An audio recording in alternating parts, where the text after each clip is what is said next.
ഞാനിപ്പോ ഒരു family member ഈ ഒരു കാര്യത്തിൽ സപ്പോർട്ട് ചെയ്യില്ല. അതിപ്പോ എന്റെ അപ്പനായാലും എന്റെ ബ്രദർ ആയാലും ആരായാലും ഈ ഒരു കാര്യത്തിൽ ഞാൻ സപ്പോർട്ട് ചെയ്യില്ല. അതുകൊണ്ട് ആളുടെ വീഡിയോയോട് ഞാൻ ഇതിൽ അറ്റാച്ച് ചെയ്തിട്ട് മാക്സിമം ഷെയർ ചെയ്യാൻ പറ്റുന്നത് എന്റെ ഈ ശബ്ദം കുറച്ച് പേർക്ക് എനിക്ക് എത്തിക്കാൻ പറ്റും എന്ന് പറയുന്നത്. ഒരു 10,000 പേരോ ചിലപ്പോൾ 1,00,000 പേരോ എന്റെ വീഡിയോ ചിലപ്പോൾ കാണുമായിരിക്കും. അത്രയും പേരിലേക്ക് എത്തിക്കാം. അത്രയും പേരെന്ത് സ്റ്റോറി ഇട്ടിട്ടാണെങ്കിലും ഷെയർ ചെയ്തിട്ടാണെങ്കിലും പബ്ലിക്കിന് വോയിസ് റേസ് ചെയ്യാൻ പറ്റും. അതാണ് എനിക്ക് ചെയ്യാൻ പറ്റുന്ന ഹെൽപ്പ്. അതന്നെയാണ് ഞാൻ ചെയ്യുന്നത്. ഒന്ന്, ഇവർ തിരിഞ്ഞു നോക്കി കഴിഞ്ഞിട്ടുണ്ട്, അല്ല ഇടപെട്ട് കഴിഞ്ഞിട്ടുണ്ടെന്നുണ്ടെങ്കിൽ ചിലപ്പോൾ പലയിടത്തും സംഭവിക്കുന്നതാണ്. ഇവൻ I had an experience. Okay, കാരണം നമ്മൾ ഇടപെട്ട് കഴിഞ്ഞിട്ട് ഇവർ ലാസ്റ്റ് ഒന്നാവും. അത് പേടിച്ചിട്ടായിരിക്കാം പലരും ഇടപെടാണ്ടിരുന്നത്. മനസ്സിലായില്ലേ? പക്ഷെ ഇവർ ഇടപെട്ട് കഴിഞ്ഞിട്ട് അവസാനം ഇവരെ പിടിച്ചു മാറ്റുന്ന സമയത്ത് ഈ സ്ത്രീ പറയുന്നു, ഇതെന്റെ ഭർത്താവിന്റെ ജ്യേഷ്ഠനാണ്, നിങ്ങൾ എന്തിനാണ് ഇടപെടുന്നത് ഞാൻ ചോദിച്ചു കഴിഞ്ഞാൽ ഈ വന്നാളാരായി? ശശി. എസ്പെഷ്യലി ഹെൽനോസ് പാട്ടൊക്കെ നിങ്ങൾക്ക് എന്താണ് അയാളുടെ ഭർത്താവിനെ കുറിച്ച് പറയുന്നത്? ഞാൻ ഓൾറെഡി ഇതിന് മുന്നേ എന്റെ ഒരു വീഡിയോയിൽ നിങ്ങൾ കാര്യം അറിയാതെ ഓരോ കാര്യങ്ങൾ സംസാരിക്കുന്നതിനെ കുറിച്ച് ഞാൻ റിയാക്ട് ചെയ്തതാണ്. ഇന്ന് നിങ്ങൾ എനിക്ക് ഇൻസ്റ്റാഗ്രാമിൽ മെസ്സേജ് അയച്ചത് എനിക്ക് റിപ്ലൈ തരാൻ തോന്നിയില്ല. എന്ത് കാര്യം തോട്ടിയിട്ട് പിടിച്ച് അതൊരു കണ്ടന്റ് ആക്കിയിരുന്ന നിനക്കൊന്നും എനിക്ക് റിപ്ലൈ തരണമെന്നോ എനിക്കൊന്നും എനിക്ക് തോന്നിയില്ല. അതുകൊണ്ട് മനഃപൂർവ്വം തന്നെ തരാതിരുന്നത്. ഫാമിലിയിലെ വ്ളോഗ് ഒരാൾ ചെയ്തു, അല്ലെങ്കിൽ ആ കണ്ടന്റ് അയാൾ ചെയ്തിട്ടുണ്ടെങ്കിൽ അവരുടെ ഫാമിലി അവരായിട്ട് ചെയ്തോളും. നിങ്ങൾ എന്തിനാ ഡേറ്റ് പിടിക്കുന്നേ? എത്ര പേരാണ് അത് റിയാക്ട് ചെയ്ത് വീഡിയോ ഇട്ടിരിക്കുന്നതെന്ന് അറിയാം. എന്റെ ഫോട്ടോയും എന്റെ പേര് വെച്ചിട്ട് കുറച്ച് ബ്ലോഗേഴ്സ് ഉണ്ട്, ഹെലൻ ഓഫ് സ്പാർട്ട, ഈ പറഞ്ഞ ഈ എന്റെ വിധേയത്തിൽ വ്ളോഗ്സ്, പിന്നെ അതുപോലെ വേറെ കുറെ എണ്ണങ്ങള്. ഇവർക്കൊന്നും ഒരു പണിയില്ല. സ്വന്തമായിട്ട് ഒരു ചാനലിൽ അവനവന്റെ കണ്ടന്റ് എന്തെങ്കിലും ഇട്ട് കാശ് വാങ്ങിക്കാത്ത ചെയ്തിട്ടുണ്ട്. ഭർത്താവല്ല കേട്ടോ, ഭർത്താവിന്റെ സഹോദരനാണ്. അപ്പൊ ഈ ഭർത്താവ് എവിടെ? Where is your husband? ആ മൊണ്ണേഷ് എവിടെ? ആ മൊണ്ണ എവിടെ? സീരിയസ്ലി, നിങ്ങളുടെ ഭർത്താവ് ഒരു മൊണ്ണയാണ്, ഒരു പിന്നെ ശുപ്പാണ്ടിയാണ് എന്നുള്ളതിന്റെ വലിയ ഉദാഹരണമാണിത്. മനസ്സിലായില്ലേ? നിങ്ങളെ ഒരു സ്ഥലത്ത് നിങ്ങളുടെ ഭർത്താവിനെ പ്രൊട്ടക്ട് ചെയ്യാൻ പറ്റില്ല എന്നുള്ള നല്ല വിശ്വാസം നിങ്ങളുടെ ഭർത്താവിന്റെ ജ്യേഷ്ഠനുള്ളത് കൊണ്ടാണ് നിങ്ങളെ തല്ലിയത്. ഇവിടെ കുറ്റം പറയേണ്ടതും തച്ച് കണ്ണു വിളിക്കേണ്ടതും നിങ്ങളുടെ ഭർത്താവിന്റെയാണ്. അപ്പൊ അത് കുറെ യൂട്യൂബേഴ്സിന് ഒരു കണ്ടന്റ് എന്നുള്ള രീതിയിൽ പോയിക്കൊണ്ടിരിക്കുകയാണ്. തോന്നും പോലെ യൂട്യൂബില് വ്ളോഗിൽ വിളിച്ചു സപ്പോർട്ട് ചെയ്യുന്നുണ്ട്. നിങ്ങൾ ഇല്ലാന്ന് പറയുന്നില്ല, ലിറ്റിക്ക് വേണ്ടിയിട്ടുള്ള സപ്പോർട്ടും കാര്യങ്ങളൊക്കെ കൊടുക്കുന്നുണ്ട്. അറ്റ് ദ സെയിം ടൈം നിങ്ങൾ ഈ ആളുടെ ഹസ്ബൻഡിനെ ബ്ലെയിം ചെയ്ത് സംസാരിക്കുന്നത്. അപ്പം കാര്യങ്ങൾ എന്താന്ന് പോലും നിങ്ങൾക്ക് ആക്ച്വലി അറിയില്ല. അവിടെ ആളെ മർദ്ദിച്ചതും സംഭവങ്ങളും സ്വത്തുതർക്കത്തിന്റെ പേരിലുള്ള കാര്യങ്ങൾ മാത്രമേ നിങ്ങൾക്ക് അറിയുള്ളൂ. അപ്പൊ കുറെ പേര് ചോദിക്കുന്നുണ്ട് കമന്റ് ബോക്സിൽ ഹസ്ബൻഡ് എവിടെയായിരുന്നു എന്നൊക്കെ ചോദിക്കുന്നുണ്ട്. എനിക്ക് പറയാനുള്ളത്, before knowing the truth you have no rights to call someone മൊണ്ണ, അല്ലെങ്കിൽ എന്തിനാ കല്യാണം കഴിച്ചത്, നിങ്ങൾ എന്തിനാ പെണ്ണ് കെട്ടിയത്.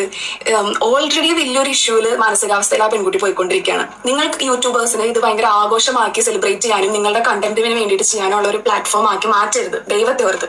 ഇതിനുള്ള എക്സ്പ്ലനേഷൻ അവിടെ ഹസ്ബൻഡ് എവിടെയായിരുന്നു എന്ന് ചോദിച്ചിട്ട് ഒത്തിരി പേര് കമന്റ് ആയാലും ചെയ്തിട്ടുണ്ടായിരുന്നു. ഞാൻ ഓൾറെഡി പറഞ്ഞിട്ടുണ്ടായിരുന്നു ആൾക്ക് 3 കുട്ടികളുണ്ട് എന്നുള്ള കാര്യം. ഒരു പൊടിക്കുഞ്ഞും ആ സംഭവം നടക്കുന്ന സമയത്താണ്. ഇളയ കുട്ടിയും ആളുടെ അമ്മയുടെ അടുത്താണ്.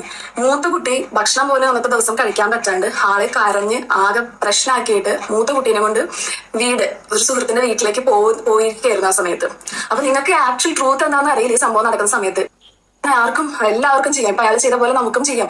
മാക്സിമം അന്നത്തെ ദിവസം ആ കുട്ടിക്ക് പറ്റിയ സമയത്ത് തന്നെ ആളുടെ അപ്പനും സഹോദരനും നല്ല രീതിയിൽ കൊടുത്തിട്ടുണ്ട്. അതിന്റെ വീഡിയോ നമ്മുടെ കയ്യിലുണ്ട്. പക്ഷെ നമ്മൾ ആരും പ്രതികരിക്കാതിരുന്നില്ല. നമുക്ക് ചെയ്യുന്നതിനും ഒരു ലിമിറ്റേഷൻസ് ഉണ്ട്. നിങ്ങൾ എന്തെങ്കിലും ആയി തോന്നിയ പോലെ ഭർത്താവിനെ എത്ര നാൾ കണ്ടുകൊണ്ട് എന്തിനാന്നൊക്കെ ചോദിച്ച് വീഡിയോസ് ചെയ്യുന്നതിന് മുമ്പ് എന്താ നടക്കുന്നത് നടന്നിട്ടില്ല എന്നുള്ള കാര്യം നിങ്ങൾക്ക് പറയാം. പക്ഷെ ഒരാൾ ഇത്രയും മാനസികമായി തളർത്തുന്ന രീതിയിലുള്ള സംസാര ശൈലികൾ ദയവ് ചെയ്ത് യൂട്യൂബേഴ്സ് നിങ്ങൾ ഒഴിവാക്കുക. ഇത്ര രീതിയിലുള്ള ഭർത്താക്കന്മാരെ, എസ്പെഷ്യലി ഹെൽനോസ് പാട്ടൊക്കെ, നിങ്ങൾക്ക് എന്താണ് അയാളുടെ ഭർത്താവിനെ കുറിച്ച് പറയുന്നത്? ഞാൻ ഓൾറെഡി ഇതിന് മുന്നേ എന്റെ ഒരു വീഡിയോയിൽ നിങ്ങൾ കാര്യം അറിയാതെ ഓരോ കാര്യങ്ങൾ സംസാരിക്കാനെ കുറിച്ച് ഞാൻ റിയാക്ട് ചെയ്തതാണ്. ഇന്ന് നിങ്ങൾ എനിക്ക് ഇൻസ്റ്റാഗ്രാമിൽ മെസ്സേജ് അയച്ചത് എനിക്ക് റിപ്ലൈ തരാൻ തോന്നിയില്ല. എന്ത് കാര്യം തോട്ടിയിട്ട് പിടിച്ച് അതൊരു കണ്ടന്റ് ആക്കിയിരുന്ന നിനക്കൊന്നും എനിക്ക് റിപ്ലൈ തരണമെന്ന് എനിക്ക് തോന്നിയില്ല. അതുകൊണ്ട് മനഃപൂർവ്വം തന്നെ തരാതിരുന്നത്. എന്തെങ്കിലും കാര്യം അറിയുന്നതിന് മുന്നേ ഇതുപോലെ ആരെങ്കിലും ബ്ലെയിം ചെയ്തിട്ട് സംസാരിക്കാതിരിക്കാതെ ദയവ് ചെയ്ത്. എന്തെങ്കിലും ട്രൂത്ത് അറിഞ്ഞിട്ട് വേണം ഇതുപോലുള്ള ആൾക്കാരെ വിളിക്കാനായിട്ട്. ആ കുട്ടിക്ക് ഇപ്പൊ എത്രത്തോളം മാനസികാവസ്ഥയിൽ പോയിക്കൊണ്ടിരിക്കുന്നത്. വെറുതെ ഒരു പ്രശ്നങ്ങൾക്ക് ശേഷം പിന്നെ ഒരു കുടുംബാലൊക്കെ ഉണ്ടാക്കാൻ നിങ്ങൾ ദൈവത്തോർത്ത് വഴി വെക്കരുത്. എനിക്ക് അത്രേ പറയാനുള്ളൂ. സോ എന്താണെങ്കിലും ഞാനിപ്പോൾ ഇത് പറയേണ്ടി വന്നത്, ആൾക്കിത് ഭയങ്കര പ്രഷർ ഉണ്ട്.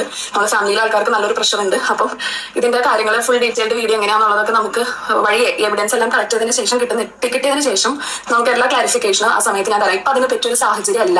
എനിക്ക് ഈ പ്ലാറ്റ്ഫോം എന്ന് പറയുന്നത് ഇപ്പോൾ എനിക്ക് വേണ്ടി വന്നത് മാധ്യമങ്ങളിലേക്ക് എത്തിച്ച് മാക്സിമം ഇതിനെതിരെ ഒരു ആക്ഷൻ എടുക്കാന്നുള്ളത് മാത്രമായിരുന്നു. നമ്മൾ പോകേണ്ട വഴിക്കെല്ലാം പോയിട്ട് നമുക്ക് ഇതിന് വേണ്ടിയിട്ട് ഒരു ജസ്റ്റിസ് കിട്ടിയില്ല. അതുകൊണ്ട് മാത്രമാണ് ഈ പ്ലാറ്റ്ഫോം എനിക്ക് ഈ ഒരു കാര്യം യൂസ്. ഞാൻ എന്റെ റിലേഷൻ പോലും നോക്കാം. ഒരുപാട് പേര് ചോദിച്ചു അമ്മയുടെ സഹോദരനല്ല. അതെ, ആ റിലേഷൻ അത് ഞാൻ ഇങ്ങനെ ഒരു വീഡിയോ ചെയ്തിട്ടുണ്ടെങ്കിൽ അത് ആൾക്ക് നീതി കിട്ടണമെന്ന് വിചാരിച്ചിട്ട് തന്നെയാണ്. നാളെ ഏതൊരു പെണ്ണിനെ സംഭവിച്ചാലും നമ്മൾ ഇതുപോലെ നോക്കി നിൽക്കാൻ പാടില്ല.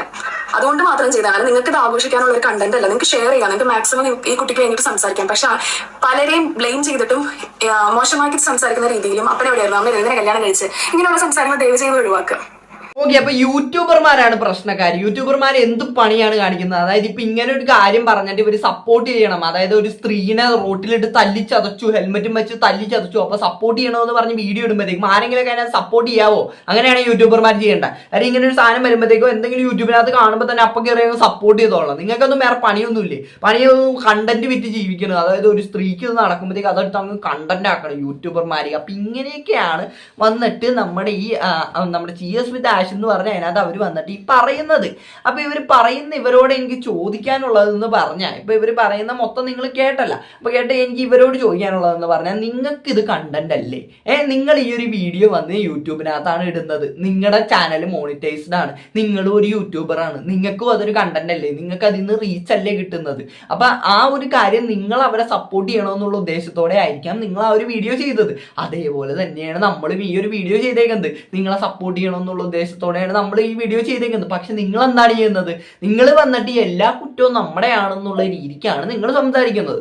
അപ്പൊ അങ്ങനെ ഇതൊക്കെ കേട്ടോണ്ടിരിക്കേണ്ട എന്ത് ആവശ്യമാണ് നമുക്കുള്ളത്? അതായത് നിങ്ങൾക്ക് തന്നെ ആ ഒരു വീഡിയോനകത്ത് നിങ്ങൾ പറയുന്നതെന്ന് പറഞ്ഞാൽ നിങ്ങൾ സപ്പോർട്ട് ചെയ്യാൻ കണ്ടിട്ടല്ല മറ്റതാണെന്നൊക്കെ പറയുന്നുണ്ട്. പക്ഷെ നിങ്ങൾ ആ സാധനം പബ്ലിക്കിനകത്ത് കൊണ്ടിട്ട് കഴിഞ്ഞാൽ പിന്നെ അത് പബ്ലിക്ക് ആ ഒരു സാധനം കാണുമ്പോഴത്തേക്കും പലരും പല അഭിപ്രായമായിരിക്കാൻ പറയുന്നത്. ഞാൻ എൽനോസ് പാട്ട പറഞ്ഞതിനൊന്നും ഞാൻ ഒരിക്കലും യോജിക്കുന്നില്ല. എൽനോസ് പാട്ട പറഞ്ഞ ആ ഒരു മൊണ്ണാന്ന് പറഞ്ഞ വാക്കിനോട് ഞാൻ യോജിക്കുന്നില്ല. ബാക്കിയെല്ലാം ഞാൻ അവർ പറഞ്ഞതിനോട് യോജിക്കുന്നുണ്ട്. കാര്യം അവർ പറഞ്ഞതിനകത്ത് എന്താണ് തെറ്റ്? ഇപ്പൊ നിങ്ങളെവിടെ ഈ ഒരു ഹസ്ബൻഡിന്റെ കാര്യം നിങ്ങളെവിടെ നിങ്ങളുടെ വീഡിയോനകത്ത് പറഞ്ഞിട്ടില്ല. പിന്നെ നമ്മളെങ്ങനെ മഷിയിട്ട് കണ്ടുപിടിക്കുമോ ഈ ഹസ്ബൻഡ് എവിടെയാണെന്ന്? അപ്പൊ ഇതേപോലെ നിങ്ങൾ തന്നെയാണ് ആ ഒരു വിഷയത്തിനകത്തൊരു ക്ലാരിറ്റി ഉള്ള കാര്യങ്ങളല്ല നിങ്ങൾ പറഞ്ഞിട്ടുള്ളത്. നിങ്ങൾ അവിടെ നിന്ന് ഇവിടുന്ന് എന്താണ്ടൊക്കെ നിങ്ങൾ വന്നിട്ട് വീഡിയോനകത്ത് പറഞ്ഞിട്ട് പോയി. അപ്പൊ ഇങ്ങനെ പറഞ്ഞിട്ട് പോയപ്പോഴത്തേക്ക് നിങ്ങൾ അതിനകത്ത് ഫുൾ ക്ലാരിറ്റി ഒന്നും നിങ്ങൾ ആ ഒരു വീഡിയോനകത്ത് തന്നില്ലായിരുന്നു കഴിഞ്ഞ ദിവസത്തെ. അപ്പൊ നിങ്ങൾ പിന്നെ ഈ ഒരു വീഡിയോനകത്താണ് പറയുന്നത് നിങ്ങളുടെ അച്ഛനും അവരുടെ അച്ഛനും അതേപോലെ ഈ സഹോദരനൊക്കെ തിരിച്ചു കൊടുത്തു എന്നുള്ള രീതിക്ക് ഈ ഒരു വീഡിയോനകത്താണ് പറയുന്നത്. ഇതൊന്നും നിങ്ങൾ കഴിഞ്ഞ ദിവസത്തെ വീഡിയോനകത്ത് പറഞ്ഞില്ല. അപ്പൊ ഇതൊന്നും പറയാണ്ട് പിന്നെ നമ്മൾ എങ്ങനെ കണ്ടുപിടിക്കൂന്ന്? നമ്മൾ ഇവിടെ ഇരുന്ന് ഈ കബഡി നിരത്തി ഇതൊക്കെ ഇരുന്ന് അവരെ ഹസ്ബൻഡ് അവിടെയായിരുന്നു ആ സമയത്ത് എന്നൊക്കെ പറഞ്ഞിട്ട് നമ്മൾ ഇരുന്ന് കണ്ടുപിടിക്കാൻ നമ്മൾ ആരാണ്? നിങ്ങൾ തന്നെ പറയുന്നുണ്ട് നിങ്ങൾക്ക് റിലേഷൻ ഒന്നും നോക്കാണ്ടാണ് നിങ്ങൾ ഈ ഒരു കാര്യങ്ങളൊക്കെ ചെയ്യുന്നത്. പിന്നെ നമ്മൾ എന്തിനാണ് റിലേഷൻ നോക്കുന്നത്? നിങ്ങൾക്കില്ലാത്ത റിലേഷൻ എന്തിനാണ് നമുക്ക്? അപ്പൊ എനിക്ക് ഈ ഒരു വിഷയത്തിനകത്ത് എനിക്ക് ഒട്ടും യോജിക്കാൻ പറ്റാത്ത കാര്യമാണ് ഈ ഒരു വീഡിയോനകത്ത് ഇവർ പറഞ്ഞതെന്ന് പറഞ്ഞാൽ. ഇപ്പൊ ഈ CS with Ash എന്ന് പറഞ്ഞ അതിനകത്ത് ഐശ്വര്യ എന്ന് പറഞ്ഞാൽ അവർ പറഞ്ഞത്. അപ്പൊ എനിക്ക് അത്രോണ് ഇതിനകത്ത് പറയാനുള്ളത്. അപ്പൊ എന്താണ് ഇതിനെപ്പറ്റി നിങ്ങൾക്ക് പറയാനുള്ളത്? വീഡിയോയുടെ തരം കണ്ടാട്ടോ. അപ്പൊ വീഡിയോ ഇഷ്ടപ്പെട്ട മാത്രമല്ല സബ്സ്ക്രൈബ് ചെയ്യുക. പിള്ളേർക്ക് അടുത്തൊരു വീഡിയോ കാണുന്നതായിരിക്കും.